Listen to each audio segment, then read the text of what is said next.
então a paginazinha sob o título A Justiça de Deus. Muitas vezes o homem indaga como pode acontecer uma provação atingindo um ser, uma família, uma coletividade. Outras vezes a indagação é dirigida a nós como se fosse um verdadeiro ato de reclamar diante de um acontecimento que perturba, fere e emociona. Os homens ainda nos perguntam como podem acontecer certos fatos se eles são capazes de perturbar a vida de muitos outros? E há também os que dizem como se entrega inerme à luta ou ao sofrimento o coração que é tão bom, tão hábil em raciocínio, tão capaz de superar suas próprias dificuldades? Para essas indagações, única é a resposta: a justiça de Deus. Com efeito, a justiça de Deus deseja para todos os seus filhos a recuperação, a redenção, o reequilíbrio. Muitos choram e sofrem, outros não chegam a chorar nem a sofrer para corrigirem-se, para reequilibrarem-se. Passam por uma primeira fase do processo de recuperação, de reeducação, tomam contato com a lei. Mas chega o dia em que o homem já está preparado para demonstrar que aprendeu, que está apto a passar pelas mesmas experiências porque fez outros passarem. Então a lei se cumpre, natural, enérgica, embora amorosa, mas natural e enérgica. E assim vemos criaturas que atingiram outras criaturas, destruindo-lhes órgãos determinados do corpo, desencarnarem de modo aparentemente estranho, sofrido, sendo atingidos nos mesmos órgãos que atingiram. Alguns que dissiparam a existência em longas noites de aventuras ou tertúlias que a nada levaram, consagrando o princípio da inércia ou do desperdício, reencarnam, trazendo formas de doenças capazes de fazer com que se esgotem suas energias em curto prazo, em curto espaço de tempo, tornando-se assim aparentemente sofredores, quando, na verdade, apenas resgatam o que lhes estava assinalado no corpo físico e no corpo espiritual.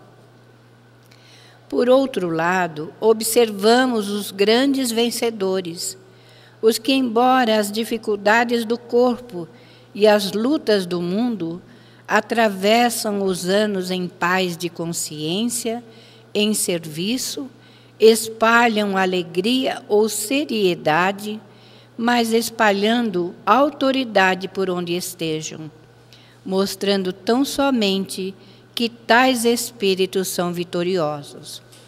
Aqueles que passam por duras provações, de coração tranquilo, de coração feliz, mostram que as provações que passam por eles não o atingem, porque já são vitoriosos na luta contra o mal.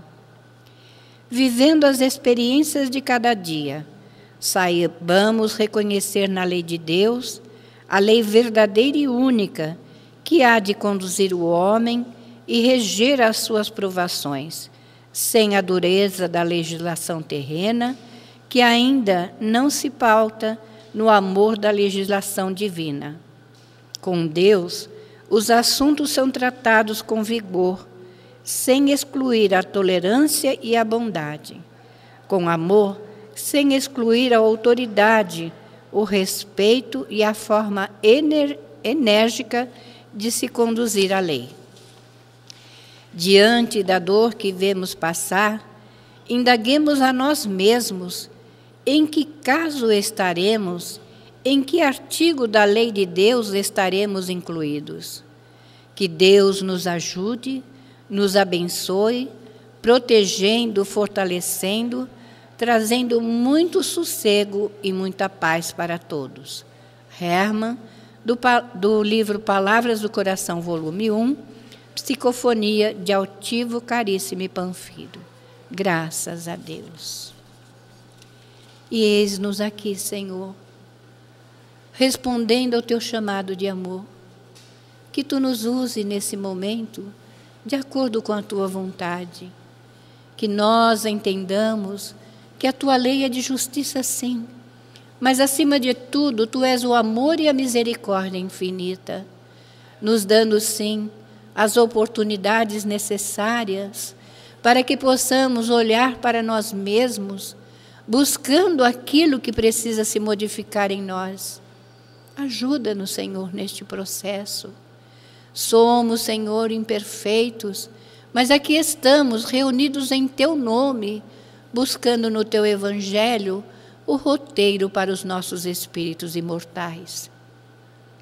E na tarde de hoje, Senhor, que tu possas inspirar o Otávio, iluminá-lo, para que ele possa nos trazer o teu evangelho de uma forma simples, para que nós entendamos e possamos praticá-la em toda a sua extensão. E assim, Senhor, profundamente agradecidos por tua bondade, te pedimos que seja em teu nome, em nome de nossa Mãe Santíssima, em nome de toda a direção espiritual da Casa do Caminho, mas, acima de tudo e sempre, em nome de Deus, nosso Pai, que, encerrando essa prece, possamos dar início ao estudo do teu Evangelho na tarde de hoje. Que assim seja, graças a Deus. Posso? Está funcionando? Tá, né? Boa tarde a todos.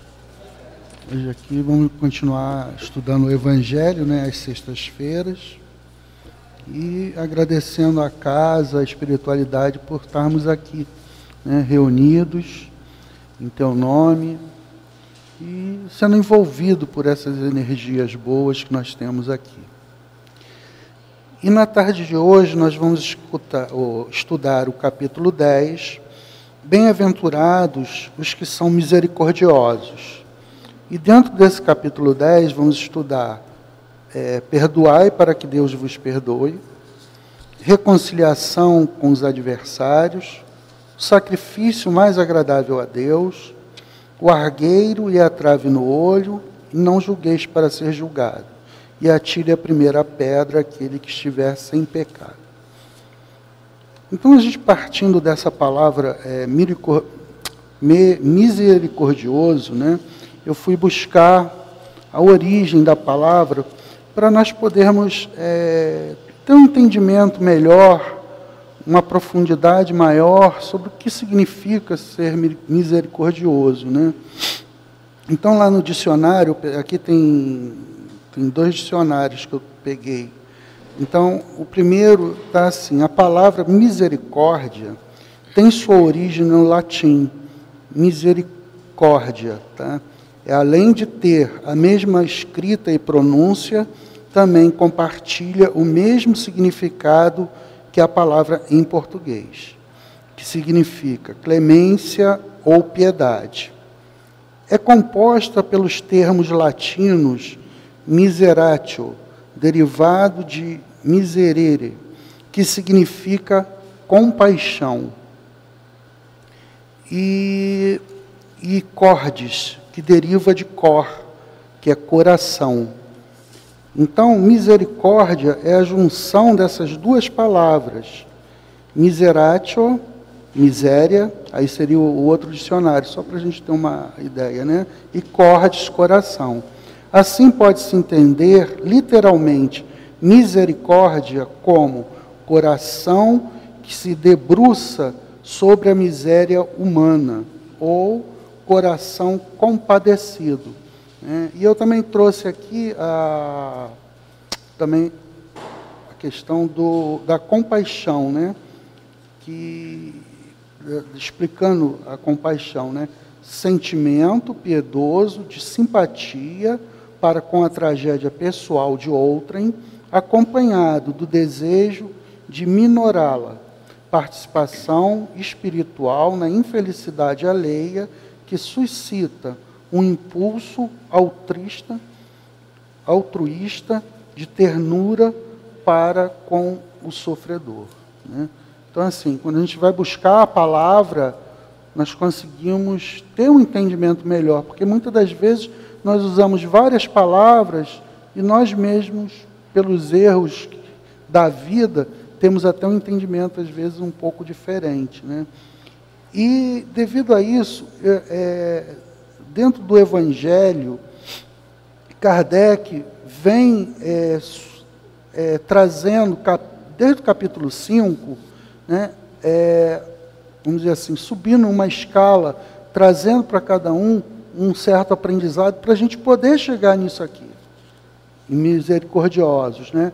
Então, assim, capítulo 5, bem-aventurados os aflitos. Então, se a gente tem aflição, vai ser difícil a gente considerar essa questão de misericórdia, porque a gente ainda está sofrendo. Então, ele vem aqui dar as explicações da justiça das aflições atuais e passadas, né? Depois ele passa para o capítulo 6, o Cristo Consolador. Então ele já traz essa consolação, né? Então vai trabalhando os nossos sentimentos até nós chegarmos aos bem-aventurados, os que são misericordiosos. Depois ele pula para o 7º, né? Bem-aventurados pobres de espírito. O 8º, bem-aventurados que têm puro o coração, né? E no 9º, bem-aventurados que são brandos e pacíficos, né? E aí ele vai trabalhar as injúrias e violências, tem a afabilidade, a doçura, até a gente chegar agora no capítulo de hoje, né? Então, assim, Kardec vai trazendo algo muito progressivo e nos preparando para o entendimento. Se nós não tivermos uma base, fica difícil, né? Então, assim, o estudo sistematizado é muito importante para isso, né? Porque a gente vem fazendo um acompanhamento e vem tendo um entendimento para a gente poder saber realmente o que são as coisas, como a doutrina traz de forma clara, né? Então, ele começa aqui, o primeiro item, né? Perdoai, para que Deus vos perdoe. Quer dizer, a gente está sempre pedindo perdão a Deus, e como é que nós não vamos perdoar o nosso próximo? Se nós necessitamos do perdão de Deus, e estamos sempre nessa carência, estamos sempre em dificuldade, sempre em desequilíbrio, né? O espírito está sempre um pouco nesses desequilíbrios, dessa rotina, dessa vida tão corrida, né? Tantas maldades, tantas situações que nós vemos, que nós necessitamos de perdão, assim como outros que não têm nenhum conhecimento das leis de Deus, que estão afastados dessas leis de Deus, eles necessitam do nosso perdão. Se eu não me engano, eu não sei se foi a Irmã Dulce ou Madre Teresa, eu acho que foi Madre Teresa, que aqueles que nos fazem mal, eles necessitam muito mais do nosso amor do que as outras pessoas, porque eles estão muito mais desequilibrados e estão, na realidade, precisando do amor, de serem amparados para dar um caminho melhor a cada um deles, né? Então, nós vemos hoje que nós estamos aí com a falta de ensino, né, da educação. Então, sem educação, como é que nós vamos progredir na nossa vida? Então, nós acabamos tendo essa educação que hoje está aí na internet, com pessoas muito vazias, e que acabam conduzindo muitas pessoas para o desequilíbrio. No fundo, acaba sendo levado a um desequilíbrio, né? Então, é importante que a gente tenha em mente que nós, como também tomamos decisões equivocadas, nós precisamos do perdão de Deus. Então, se nós temos essa necessidade, os nossos irmãos também têm. Mesmo aqueles que estão em situações mais deploráveis, que ainda não têm nenhum entendimento, esses necessitam muito mais que nós levemos esclarecimentos para que possam sair daquela condição. Assim como nós também já passamos por um processo semelhante, nós também recebemos educação de outros que já tinham maior conhecimento. Então a gente começa a poder andar melhor, caminhar melhor. Então a gente passa a ter um norte na nossa vida, seguindo tudo que Jesus trouxe para cada um de nós. Então, aqui ele vem falando aqui, são três parábolas. Bem-aventurados que são misericordiosos, porque obterão misericórdia. Aqui é Mateus 5,7. Se perdoardes aos homens as faltas que cometerem contra vós, também vosso Pai Celestial vos perdoará os pecados. Mas se não perdoardes aos homens quando vos tenham ofendido, vosso Pai Celestial também não vos perdoará os pecados. Mateus 6:14 e 15. E depois, no item 3, ele fala: se contra vós pecou o vosso irmão, ide fazer-lhe sentir a falta em particular, a sós com ele. Se vos atender, tereis ganho o vosso irmão. Então, aproximando-se dele, disse-lhe Pedro: Senhor, quantas vezes perdoarei o meu irmão, quando houver pecado contra mim? Até 7 vezes? E Jesus responde: Não vos digo que perdoais até 7 vezes, mas até 70 vezes 7. Então aqui ele vem trazendo essa questão também, independente daquela pessoa que está nos prejudicando, a gente poder saber que ela às vezes está numa condição ainda muito difícil. É claro que o nosso nível ainda é espiritual, nós ainda temos muitas dificuldades para a questão do perdão. A gente fica muito suscetível a qualquer coisa, nós já levamos como ofensa, uma crítica. Mais adiante, depois eu trago aqui, ele vai falar melhor sobre isso. E no item 4, ele vem fazendo as explicações. A misericórdia é o complemento da brandura, porquanto aquele que não for misericordioso não poderá ser brando e pacífico. Então, quer dizer, para nós termos misericórdia, nós temos que ser brandos e pacíficos. Ele consiste no esquecimento e no perdão das ofensas. O ódio e o rancor denotam alma sem elevação nem grandeza. O esquecimento das ofensas é próprio da alma elevada, que paira acima dos golpes que lhe possam desferir. Jesus nos ensina que a misericórdia não deve ter limites, quando diz que cada um perdoe ao seu irmão, não 7 vezes, mas 70 vezes 7. 2 maneiras são bem diferentes de perdoar. Uma, quando você perdoa realmente pelo coração, envolvendo aquela pessoa, você podendo realmente ter essa brandura em relação à falta que foi cometida contra você. E a outra é aquele perdão a qual você está mais, você coloca, como ele escreve aqui, coloca condições de perdoar aquela pessoa. E você está mais numa demonstração do seu próprio orgulho do que outra coisa. E em vez de, o primeiro caso, quando você faz realmente de coração, sentindo, mostrando isso para a pessoa que te ofendeu, você pode ganhar um amigo. Você pode conquistar aquela pessoa. E o outro não. O outro ele te afasta, te irrita, porque a pessoa que estaria sendo perdoada, ela percebe que aquilo não é de coração, que aquilo não está sendo de boa vontade. Está sendo da boca para fora. Então isso acaba afastando mais ainda as pessoas. Tá? E aí a gente continua aqui na reconciliação com os adversários. Né?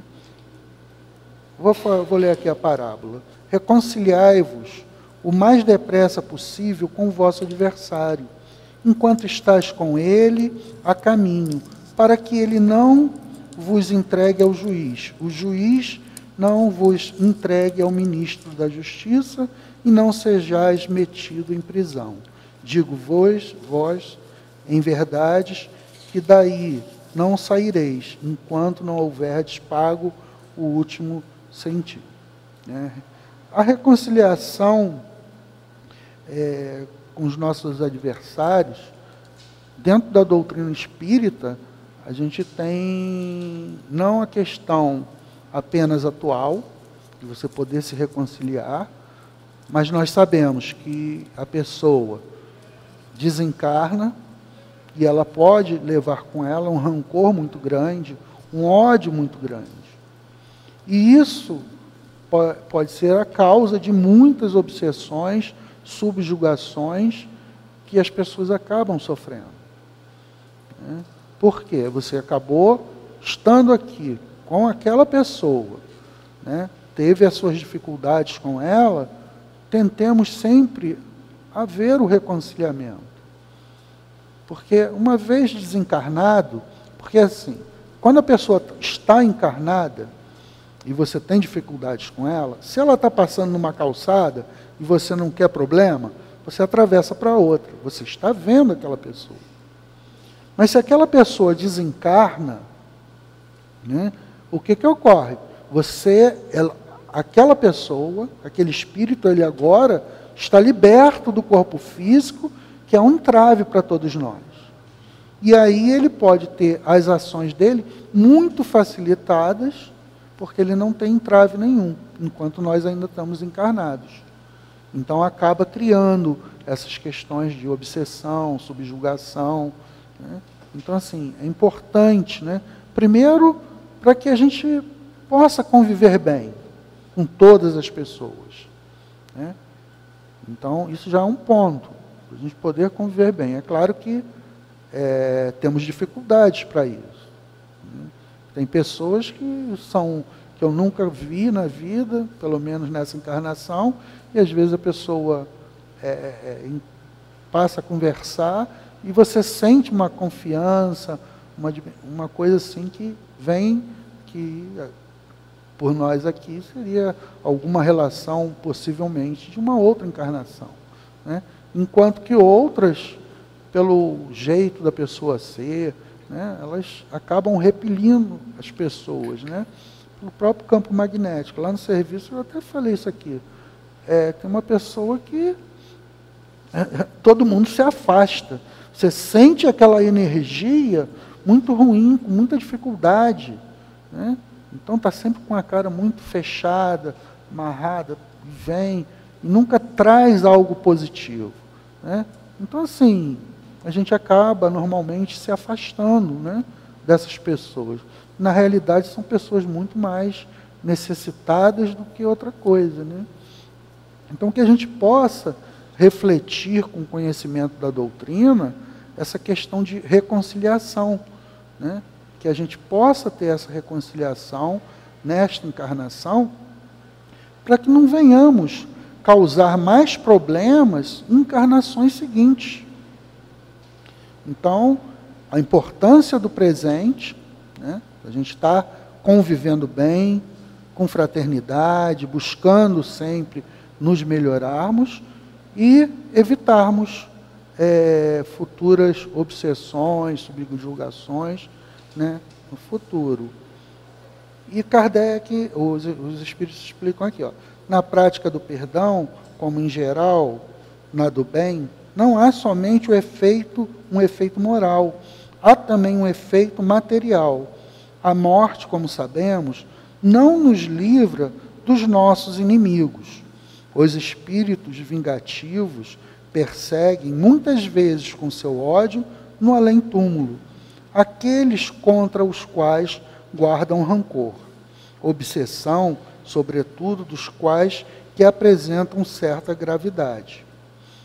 quais os de subjugação e possessão. Deus os permite para os punir do mal que a seu turno praticaram, ou, se tal não ocorreu, por haverem faltado com indulgência e a caridade, não perdoando. Quer dizer, nós também podemos estar livres, né? Estar livres não, né? Sofrermos uma ação devido a gente não ter indulgência, não ter caridade com o nosso próximo, né? Então não é apenas, às vezes, como ele colocou aqui anteriormente, né? Então ele coloca também aqui, nós faltando com a questão da indulgência e de caridade. Por essa forma de um inimigo encarnecido neste mundo se pode fazer um amigo no outro, né? Desde que a gente possa se reconciliar com ele, né? E é praticamente que elas se não perturbem nas existências futuras, né? Faltou aqui uma frase. Quando Jesus recomenda que nos reconciliemos o mais cedo possível com o nosso adversário, é principalmente para que elas se não perturbem nas existências futuras. E tem um caso do Chico Xavier, em que uma pessoa, numa daquelas reuniões dele, e ele conversando com o Chico, e ele falou que ele estava com o desejo de tirar a vida de uma outra pessoa devido aos problemas lá que existiram, né? Eu vou só dar uma encurtada. E o Chico, através do Dr. Bezerra, né, fazendo a psicografia, pedindo calma a ele, paciência, que as coisas seriam resolvidas. E ele passou a frequentar as sessões e, de vez em quando, vinham as mensagens do Dr. Bezerra pedindo que ele tivesse paciência, que as coisas já estariam sendo resolvidas. E passaram quase 2 anos, e ele passou na frente da casa dessa pessoa e viu um velório, e a pessoa tinha desencarnado, né? Então vocês vejam, né? De repente, se ele faz uma determinada ação, né, olha o comprometimento que ele teria, né? E isso ele levou em torno de 2 anos, mas poderia ser até no dia seguinte aquela pessoa desencarnar, né?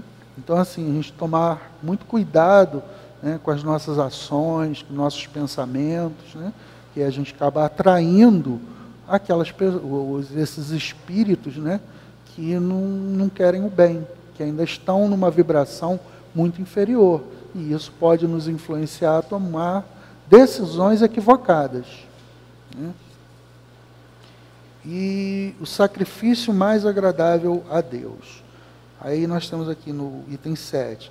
Se, portanto, quando fordes depor vossa oferenda no altar, vos lembrardes de que o vosso irmão tem qualquer coisa contra vós, deixai a vossa dádiva junto ao altar e ide, antes reconciliai-vos com o vosso irmão, depois então voltai a oferecê-lo.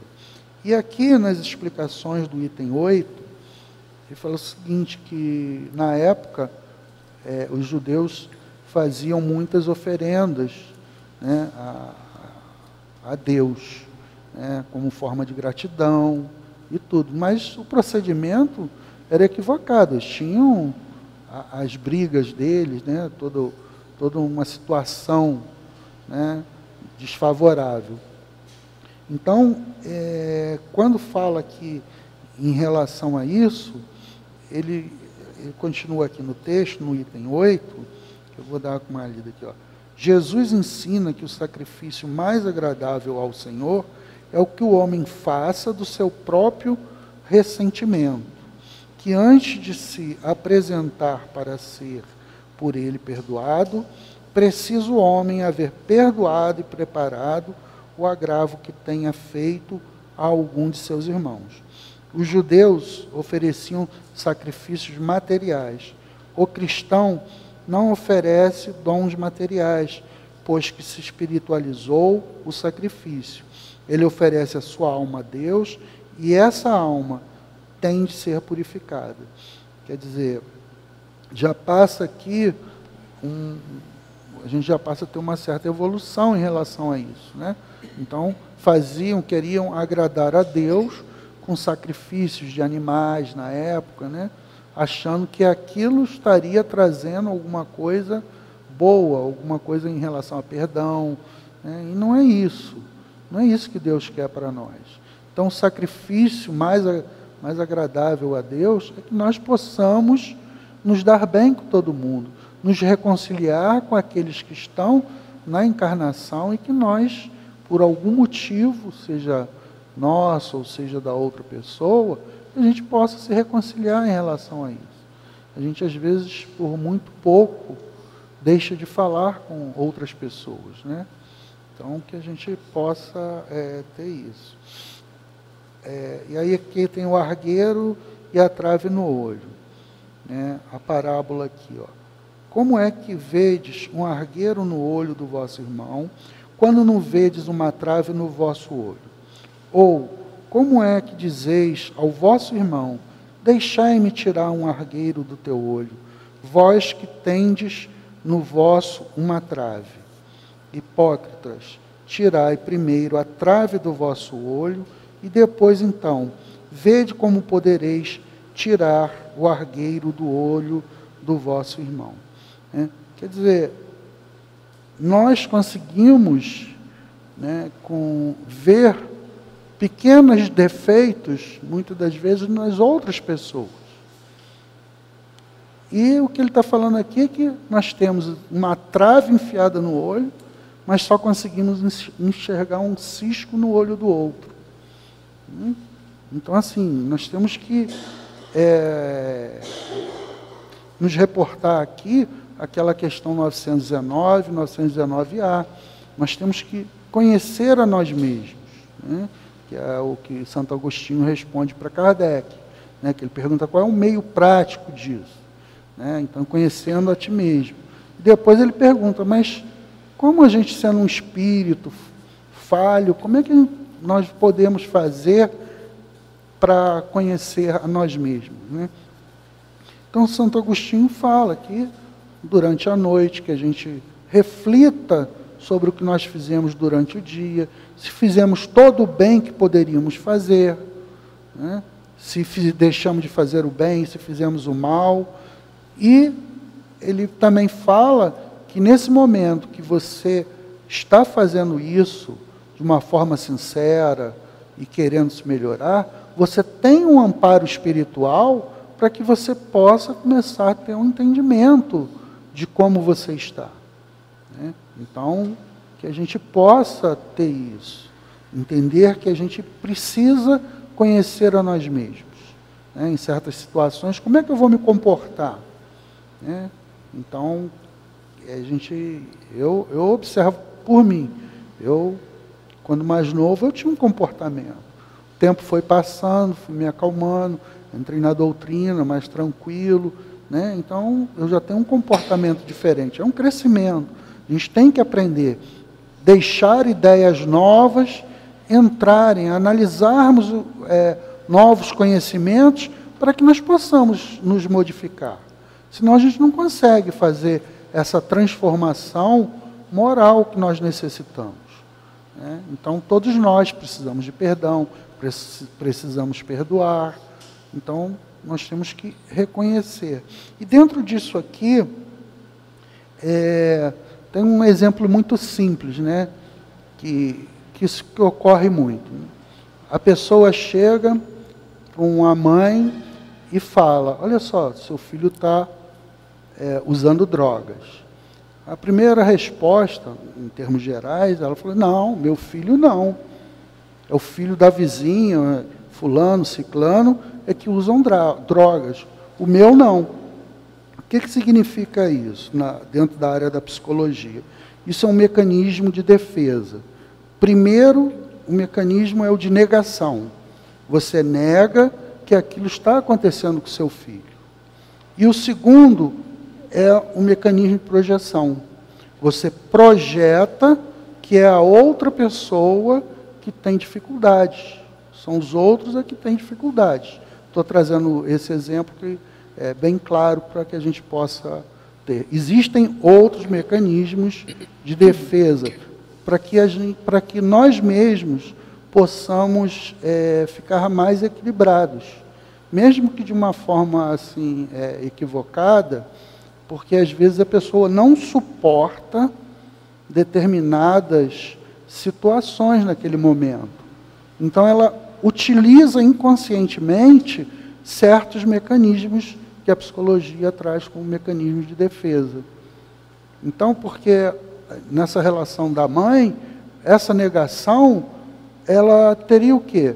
Ela poderia estar pensando que falhou na educação do filho, que ela poderia ter contribuído para que ele não estivesse naquele momento, né, de grande dificuldade. Então ela nega aquilo, porque ela acaba trazendo uma responsabilidade para ela, né? E aí ela aproveita e projeta em outras pessoas as suas dificuldades, né? Em vez de tentar corrigir, não, aí acaba projetando e vai se afundando cada vez mais aquele que está necessitando, né?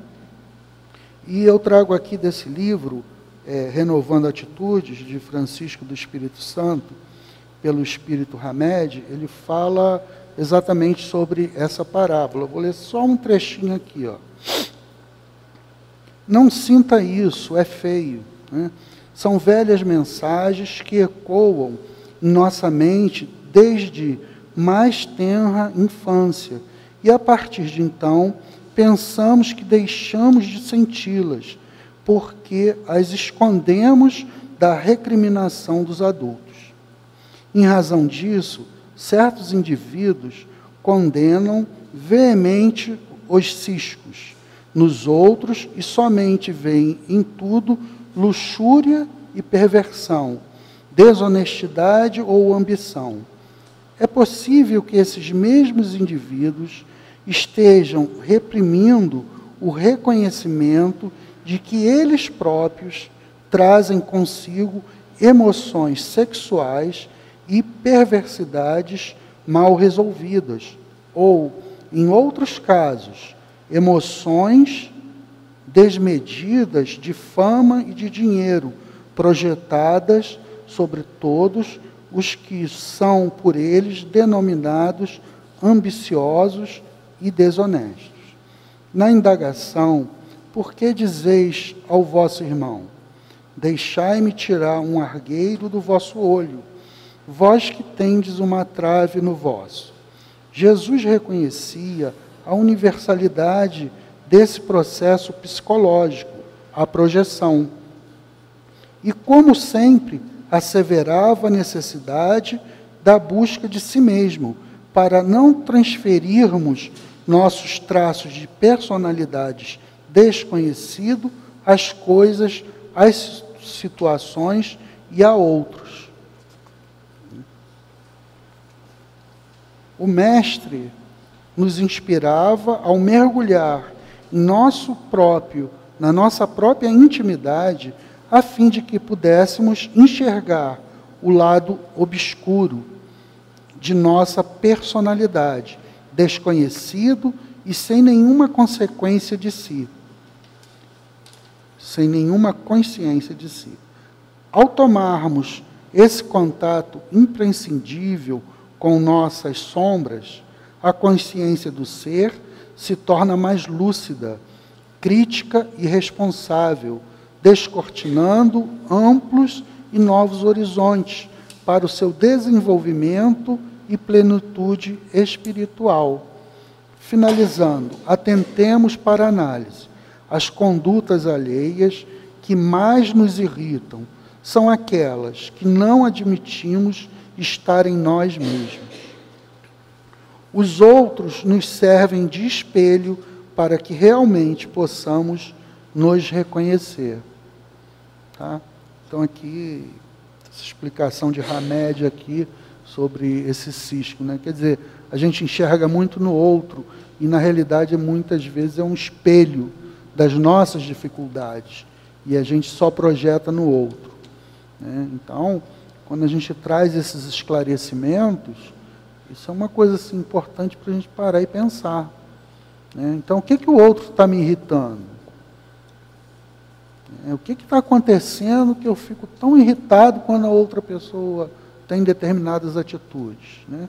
Então, que a gente possa reconhecer que todos nós temos sempre um lado obscuro na vida. E que cada vez que a gente poder encarar, termos força, a gente poder descobrir quem nós somos para poder melhorarmos. Porque, por exemplo, a questão de um alcoólatra, né? Enquanto ele não se reconhece com o vício da questão do alcoolismo, ele nunca vai poder ser curado, né? Então, é como o Hamed estava falando aqui, nós temos que ter uma crítica maior, perceber em nós o que está trazendo as nossas dificuldades para a gente poder se melhorar. Senão a gente nunca se melhora de qualquer que seja a doença, né? Se eu não admito que eu estou com problema no fígado, estou com problema psicológico, qualquer que seja o problema, se eu não admito nada disso, eu nunca vou buscar um médico, eu nunca vou buscar uma cura, né? Então, no lado moral, é a mesma coisa. Nós precisamos entender que nós ainda estamos num processo evolutivo, né? Então, aproveitar esses espelhos que nos aparecem na vida para que a gente reflita realmente as nossas obscuridades, né? Para que possamos seguir adiante de forma melhor, né?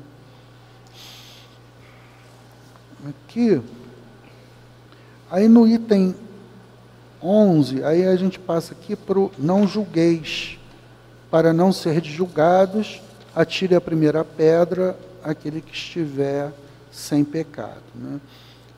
Então aqui é aquela parábola, né, de Jesus com a questão da mulher adúltera, né, que jogam a lei em cima de Jesus. Olha, a mulher foi pega em adultério e a lei de Moisés diz que nós podemos apedrejar a mulher. Quer dizer, isso foi um termo de provocação a Jesus e repetiram isso várias vezes. Até que Jesus, ele não foi contrário à lei, né? Ele, vamos dizer assim, ele botou um parágrafo, um inciso na lei, né? Falou assim, olha, não tem problema nenhum. Aquele que não tiver pecado, que atire a primeira pedra, né? Então ele não foi contra a lei, ele só acrescentou. Só que essa linhazinha que ele acrescenta, ele faz com que as pessoas reflitam, né? Aquela mulher estava no meio, num ciclo de pessoas que iriam apedrejá-la. E com isso, Jesus faz com que aquelas pessoas ali passassem a refletir sobre a sua própria vida. Poder enxergar que, verdadeiramente, cada uma delas que estavam ali tinham já errado na vida, tinham seus pecados, né? E aí o que ocorreu? Os mais velhos, que tinham mais pecados, foram os primeiros a se retirarem. E depois a mulher fala para ele, Jesus, todo mundo foi embora. E ele pergunta, ninguém te condenou? Ele falou, não. Então sigas e não peques mais. Então essa parábola, assim, para mim, é uma das mais bonitas, que ela faz todos que estão em volta refletirem que todos temos dificuldades. Para mim, assim, é o primeiro aspecto que eu vejo, né? Porque todos pegaram e se retiraram. Ele não foi contra a lei, ele só falou o seguinte, olha, não tem pecado? Pode jogar a pedra, não tem problema nenhum. E isso mexeu com o psicológico de todo mundo que estava ali. Tanto que eles se retiraram, né? E ele pega e faz o acolhimento a essa mulher. Ele não condena a mulher, ele condena a atitude a qual ela estava seguindo. E depois pede para que ela siga num caminho diferente, né? Então, por isso que eu acho assim, uma das parábolas mais bonitas, que ela mexe com muitas coisas, né? Então, a gente poder ter um entendimento dessas coisas, do nosso crescimento em relação a essa questão de nós ficarmos julgando os outros. Teve uma vez que eu tive um problema com um amigo meu, já tinha 20 e poucos anos, né? Aí, uma discussão boba lá, nem me lembro o que foi. Aí passou 1, 2 dias, aí tinha uma situação de um curso, era uma coisa que estava na área da pessoa, né? Aí eu falei com ele, fulano, tem um curso aqui. Aí ele parou para mim e falou, o que você quer ganhar com isso? Eu falei, como assim? Ele falou, não, tem alguma coisa por detrás. Eu falei, cara, não está aí quase 30 anos juntos, por causa de uma besteira aí, que eu nem me lembro o que foi, que nós discutimos. Isso aí só desinteresse a você, a seu respeito, né? Aí ele, não, ficou naquela situação. Aí eu fiquei refletindo, né? O que acontece? A gente acaba julgando os outros com o que nós temos. Se os valores que eu tenho são muito poucos, eu vou julgar muito mal, muito por baixo certas pessoas, né? Então você veja só, tem pessoas que dedicam a própria vida aos seus semelhantes, deixam de ter a própria vida para ajudar os outros. Não é verdade? A gente tem tantos exemplos dentro da doutrina quanto em outras religiões, né? Nós temos isso. Então, assim, é importante que a gente pare para refletir que nós não temos condições de ficar julgando as pessoas. Se eu tenho uma condição de ver que determinados caminhos para aquelas pessoas são equivocados e eu estou próximo, é o nosso dever tentar auxiliar, tentar mostrar outros caminhos. Aí a decisão vai ser da outra pessoa. Mas temos também que saber fazer isso com determinado delicadeza com a pessoa, né? Porque as pessoas ficam muito, assim, às vezes revoltadas, né? Que você vai levar alguma palavra, alguma coisa, e a pessoa às vezes rejeita aquilo. Então a gente tem que também ter muito cuidado com isso, né? Então, assim, a gente poder estudar sempre, estar tendo esclarecimentos com a doutrina, que é bem clara, né? Para que a gente possa tomar decisões diferentes, saber ajudar melhor aos outros, né? Porque se eu não tenho conhecimento nenhum, fica difícil querer ajudar alguém. E uma das primeiras coisas é a gente tentar se ajudar também.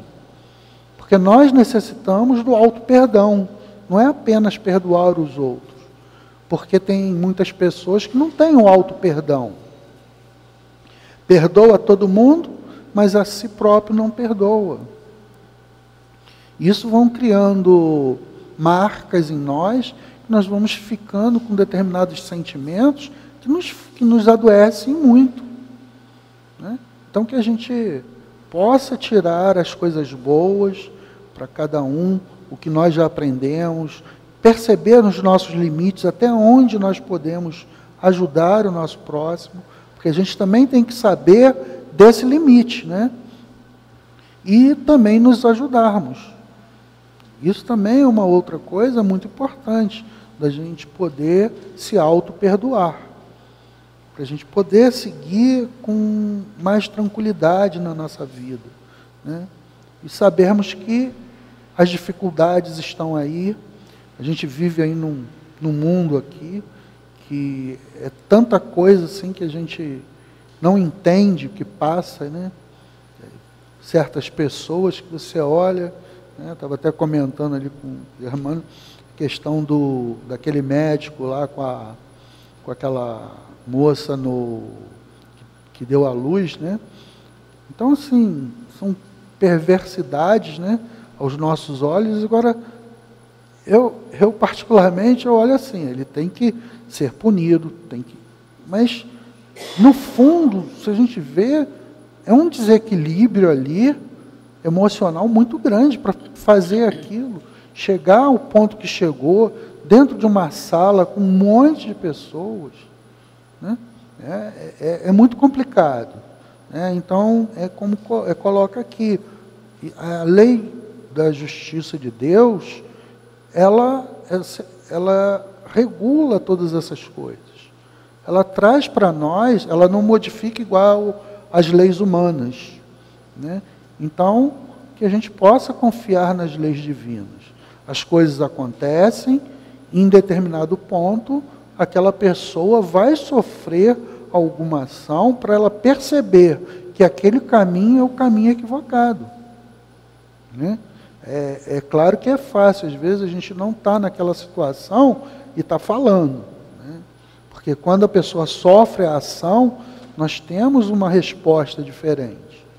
Mas a gente tem que ter estudo, tem que ter uma evolução espiritual em relação a todas essas atrocidades que existem no mundo, né? São as guerras, porque a gente às vezes olha aquele furto de celular, essas coisas menores, a gente consegue ver, se irritar, mas e as coisas maiores que são resolvidas lá em cima? Que uma canetada, às vezes é um desvio de um dinheiro que não vai para um hospital público. Quantas pessoas só naquela canetada acabam desencarnando, né? Mas a gente olha muito só para aquele que roubou o celular, né? Então a gente vive no mundo, não é só no Brasil, no mundo todo. A guerra lá com a Ucrânia, lá a Rússia, né? Então assim, a gente tem que ter muita perseverança em tudo, porque esse arrastamento, esse sentimento de impunidade, principalmente aqui no país, é muito grande, que a gente não fica sem entender, né? Poxa, mas até eu comentei com o Germano, as moças que gravaram, as enfermeiras que gravaram a cena, elas vão sofrer um processo, porque elas não poderiam ter gravado. Gravaram de forma ilegal. E o médico vai ser solto. Entende? Você olha assim, meu Deus do céu, tem que existir alguma justiça. E essa justiça não é humana, né? Se nós pensarmos em questão reencarnatória, vai ter uma justiça divina. Ninguém vai ficar impune em relação a uma situação dessa, né? Então, que a gente possa realmente colocar para dentro, né, todos esses ensinamentos doutrinários, botar em prática lá fora, buscar realmente treinar isso, né? É um desenvolvimento, um treinamento. Porque antes você não tinha nada, você passou a ter mais alguma coisa, e você vai se envolvendo na doutrina, é uma palestra aqui, é outra ali, e você vai se envolvendo, e você nem percebe a modificação que você vai tendo ao longo do período que você está tendo esse contato com a doutrina. O quanto que isso vai te modificando. Se você olhar para trás, quando você entrou, como você era, como você está. Então a gente tem que ter esse discernimento, né? E hoje eu recebi lá no grupo, acho que foi passe de cura, né? Aí eu trouxe aqui, foi até a Lorenzetti que colocou lá no grupo, que eu achei muito interessante, né, muito pertinente o que Kardec escreveu, né? E aí eu resolvi trazer isso aqui, falando aqui sobre o Espiritismo. Kardec coloca assim: o Espiritismo não vem procurar os perfeitos, mas os que se esforçam em o ser, pondo em prática os ensinos dos Espíritos. O verdadeiro espírita não é o que alcançou a meta, mas o que sinceramente quer atingi-la. Sejam quais forem os seus antecedentes, que será bom espírita desde que reconheça suas imperfeições e seja sincero e perseverante no propósito de se emendar. né? Eu achei assim, muito pertinente em relação ao tema que nós estamos falando, né? Então ele chama a atenção para que a gente possa fazer isso lá fora, né? E que a gente possa entender que nós somos imperfeitos, nós vamos continuar cometendo falhas, por maior que seja o nosso conhecimento. A gente, poxa, mas a gente vai dando um tempo maior entre aquela mesma dificuldade, até chegar a um ponto que ela vai se sumindo, diluindo, né?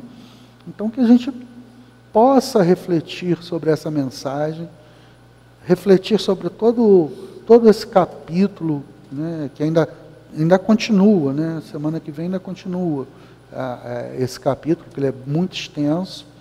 Então, assim, que a gente realmente possa aprender a perdoar, a perceber que não existe injustiça, que está tudo sob o controle de Deus, que nós temos uma justiça divina, leis imutáveis, que é muito diferente das leis humanas, que toda hora elas vão mudando de acordo com o tempo e vão evoluindo, né, também, né? Tem vezes que eles dão uma caída, mas, em termos gerais, vai sempre fazendo uma modificação. Uma das maiores modificações assim dentro da lei é a questão da época dos escravos, né? Que era, através da lei, permitido você ter escravos, né? O absurdo que a gente viu, né? Então, você escravizar alguém, né? Então, graças a Deus, foram leis que, com o tempo, foram se modificando e hoje nós não temos isso, né? Então, assim, que a gente possa ter certeza nas leis divinas. As leis humanas, elas vão evoluindo com o tempo, e aí depende muito de perseverança de todos nós, do nosso comprometimento como povo, como nação, para poder contribuir, né? Porque eu vejo muitas pessoas falando, eu não gosto de política, eu não gosto... A política faz parte da nossa vida. Se nós não reclamarmos dos nossos direitos, né, nós nunca vamos conseguir nada na vida. Porque dentro do nosso planeta, que é de provas e expiações, a predominância do mal sobre o bem. Então que a gente possa, né, entender que quando nós estamos reclamando, correndo atrás dos nossos direitos, nós estamos buscando uma melhora para essas leis humanas, né, para que a gente possa caminhar mais seguro. Tá bom, gente? Agradeço a todos, que Deus nos abençoe.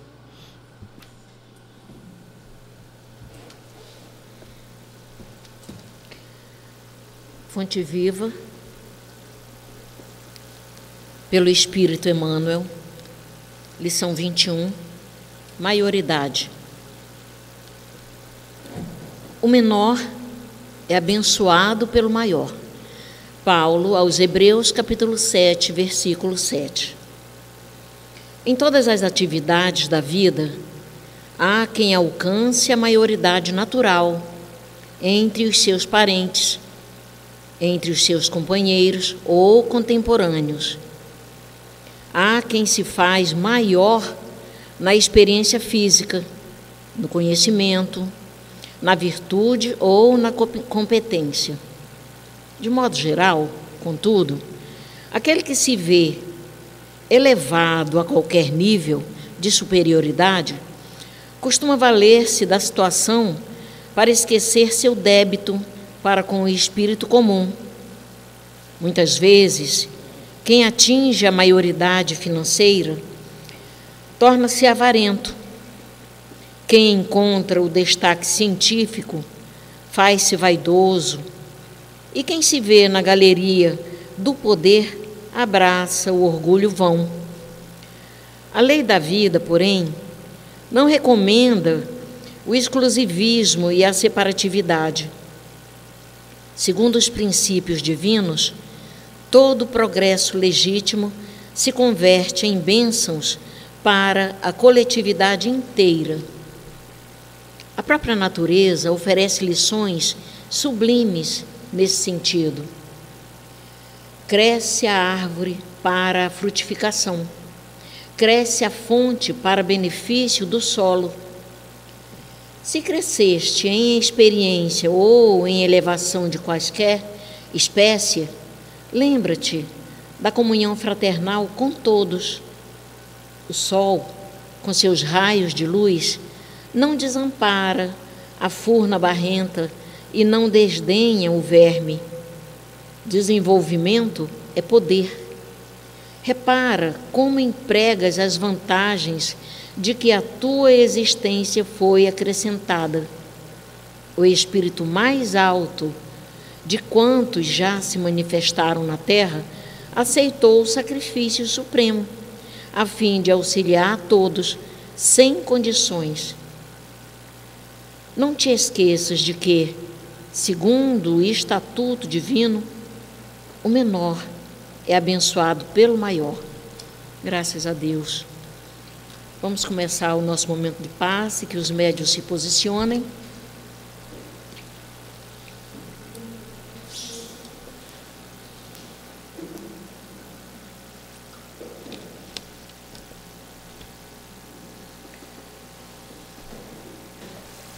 Esse capítulo nos traz a lei do progresso, nos traz essa lei divina, essa lei natural. E o que seria essa lei do progresso? E como nos trouxe Kardec na pergunta 781A do Livro dos Espíritos, ele nos fala que isso é uma condição da natureza humana e ninguém deve se opor a esta evolução. E na questão 783 do Livro dos Espíritos, Kardec faz a seguinte ponderação: o homem não pode ficar perpetuamente na ignorância, porque deve atingir o fim marcado pela providência divina. E aí, quando Emmanuel resolve explicar a passagem de Hebreus que Paulo nos traz, que o menor é abençoado pelo maior, isso nos traz à mente a ideia de que nós devemos fazer o bem àqueles que estão em situações inferiores, de ignorância. Nós devemos sempre praticar algo de bom. Não pensemos que, deixando de fazer o bem, não estaremos fazendo o mal. É justamente o contrário. A doutrina espírita nos ensina que não fazer o bem é fazer o mal. Na obra de Emmanuel, Caminho, Verdade e Vida, na lição que se intitula A Prática do Bem, em capítulo 60, ele comenta a passagem de Pedro, que diz: porque assim é a vontade de Deus, que fazendo o bem tapeis a boca à ignorância dos homens loucos. Nesse capítulo ele nos ensina a aconselhar os que estão na ignorância, mas nos faz um aviso de não entrar em discussão, salvo se for como forma de caridade, se for útil. E nesse mesmo livro, Fonte Viva, capítulo 19, na lição Apacenta, ele comenta a passagem de João, que diz, onde Jesus diz: apacenta as minhas ovelhas. Emmanuel nos ensina que Jesus não recomenda medidas drásticas, que Jesus sempre sustentou os companheiros mais necessitados, e para que não analisemos destruindo. Emmanuel encerra seus comentários clamando para que não nos esqueçamos que o menor é abençoado pelo maior. Isso significa que somos iguais em Cristo. Lembremos que Jesus sempre foi indulgente com todos. Sempre foi o grande pedagogo. Transmitiu os seus ensinamentos e exemplificou acima de tudo. Se alguém perguntar se há algum obstáculo para esse progresso, inclusive essa pergunta é a 785 do Livro dos Espíritos, onde Kardec pergunta aos espíritos qual é o maior obstáculo ao progresso. E os espíritos respondem: o orgulho e o egoísmo. Então, meus irmãos, lutemos contra o orgulho e contra o egoísmo. Que este estudo de hoje sirva para nos iluminar, para refletirmos com humildade, para nos colocarmos como verdadeiros orientadores. Porque hoje estamos nessa posição, amanhã podemos não estar. As ordens das coisas podem se inverter de acordo com as nossas atitudes. Que isso nos toque o coração, para que não possamos cair frente a essa missão de auxiliar aqueles necessitados de conhecimentos. Não devemos impor condições, devemos simplesmente ensinar. E que Deus nos auxilie nessa digna tarefa. Que a paz de nosso Mestre Jesus nos conduza. Graças a Deus.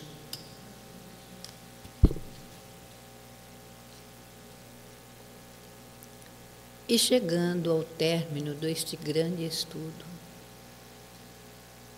vamos refletir sobre todas as lições que foram relembradas a todos nós. Somos, sim, todos filhos do mesmo Pai, que oferece oportunidades iguais. Não há ninguém privilegiado e também não há vítimas de nada. Todos estamos em processo educativo. Aproveitemos o que a doutrina nos traz. Observemos os nossos atos, pensamentos e sentimentos e vamos procurar modificá-los da forma como Jesus nos ensinou, da forma como a doutrina nos alerta o tempo todo. Sim, meus irmãos, Deus é a suprema misericórdia e amor. E Ele quer, sim, a felicidade dos seus filhos. Mas nós temos que fazer a nossa parte, com seriedade, com boa vontade, buscando a cada dia estarmos melhores. Porque todos os dias Ele nos oferece oportunidades novas. Será que estamos aproveitando? Será que estamos valorizando tudo aquilo que Jesus nos ensinou? Não deixemos escapar a oportunidade de renovação. Nós não podemos modificar o outro, mas nós podemos sim evitar todos os esforços em combater o mal que ainda existe em nós. Então, aproveitemos. Amemo-nos uns aos outros como Cristo nos ensinou. Mas, acima de tudo, amemos a Deus, nosso Pai, e que Ele nos auxilie nessa caminhada evolutiva. E se o planeta continua atrasado, é por nossa culpa mesmo, porque não estamos fazendo a lição direito, não estamos executando aquilo que estamos aprendendo. Mas nem por isso o Pai deixa de olhar por nós. E assim, meus irmãos, que saiamos desta oportunidade que Ele nos ofereceu, um pouquinho melhores do que quando aqui adentramos. Porque esse é o desejo de Deus, o desejo de Jesus, o desejo de nossa Mãe Santíssima e de toda a espiritualidade que nos assiste. E que a paz da consciência, esteja presente em cada coração que aqui está. Deus abençoe a todos vós, hoje, agora e sempre, graças a Deus. Gratos estamos, Senhor Jesus, pelos ensinamentos recebidos nesta reunião, que possamos colocá-los em prática, que possamos interiorizá-los, que possamos passá-los adiante de acordo com a vossa vontade, Senhor Jesus. Gratos estamos, Senhor Jesus, pela espiritualidade aqui presente. Gratos estamos, Senhor Jesus, por sua existência em nossas vidas. Que possamos levar para os nossos lares a luz produzida aqui nessa reunião. Obrigado, Senhor Jesus, por tudo obrigado. Por essa casa que nos acolhe. Obrigado, Senhor Jesus, por tudo. Em seu nome, Senhor Jesus, em nome dos amigos espirituais que aqui estão e principalmente em nome de Deus, nosso Pai, pedimos permissão para encerrar esta reunião. Que assim seja, graças a Deus.